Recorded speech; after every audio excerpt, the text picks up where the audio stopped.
আসসালামু আলাইকুম রহমতুল্লাহি ওয়াবারাকাতুহ। সম্মানিত প্রিয় বন্ধুগণ, আজকে খুবই একটি গুরুত্বপূর্ণ বিষয় নিয়ে উপস্থিত হলাম। যে আমাদের কাছে অনেক ভাইয়েরা মেসেজ দিতেছে, যোগাযোগ করতেছে যে হুজুর এই বিষয়ে একটা আপনি ভিডিও আপলোড দেন। সেই বিষয়টি হলো যাদের পেনিস একেবারেই শক্ত হয় না এবং 2-3 মিনিট চাইতে আপনার বীর্যপাত হয়ে যায়, আপনি স্ত্রীকে সুখ দিতে পারেন না।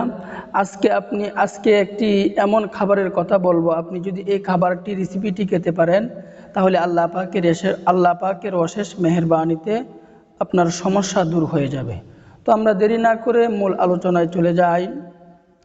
দেখুন, রোগ যেহেতু আপনার, রিস্ক আপনাকেই নিতে হবে, আমল আপনাকেই করতে হবে।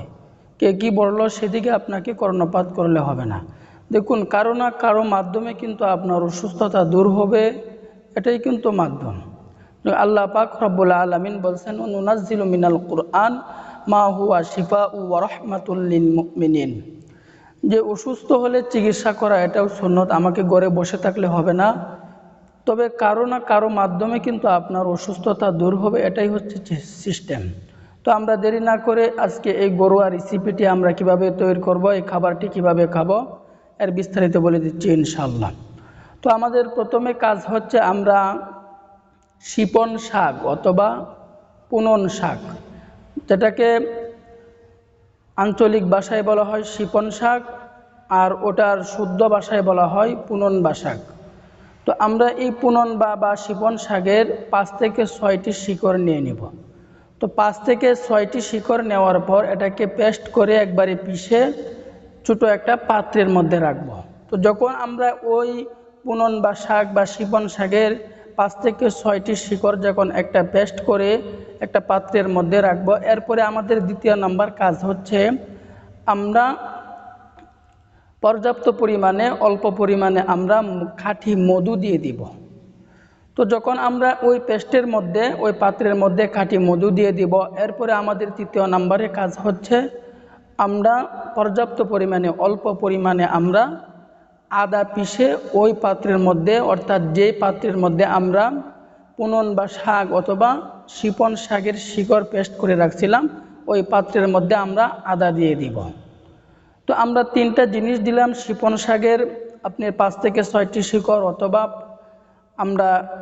এরপরে আমরা দিলাম খাঁটি মধু, এরপরে আমরা দিলাম আদা পেস্ট করে। তো আমাদের রেসিপি তৈরি হয়ে গেল। এরপরে আমরা কিভাবে খাবো এটাও বিস্তারিত বলে দিচ্ছি ইনশাআল্লাহ। তো এরপরে আমাদের খাবারের নিয়ম হচ্ছে যে, আমরা 1 গ্লাস পরিমাণ গরু খাঁটির দুধ অথবা আধা গ্লাস পরিমাণ গরুর খাঁটি দুধ আমরা হালকা পরিমাণে গরম করে নিব। তো গরম করে নেওয়ার পর আমরা যে ওই পেস্টটা অথবা আমরা এই রেসিপিটা তৈরি করছিলাম, ওই রেসিপিটা আমরা ওই আধা গ্লাস অথবা 1 গ্লাস দুধের মধ্যে দিয়ে দিব। দেওয়ার পর আমরা প্রতিদিন রাত্রে শোয়ার আগে, ঘুমানোর আগে আমরা প্রতিদিন নিয়মিত খাবো। আপনি যদি এভাবে 1 মাস 40 দিন পর্যন্ত খেতে পারেন, দেখবেন আল্লাহ পাকের অশেষ মেহেরবানিতে আপনার যত সমস্যা আছে, আল্লাহর উপরে ইয়াকিন রেখে, বিশ্বাস রেখে আপনি এই খাবারটি খান, আল্লাহ পাক রব্বুল আলামিন আপনার সমস্যা দূর করে দিবেন। তো আল্লাহ পাক রব্বুল আলামিন আমাদের সকলকেই বুঝার, আমল করার তৌফিক দান করুন, আমিন।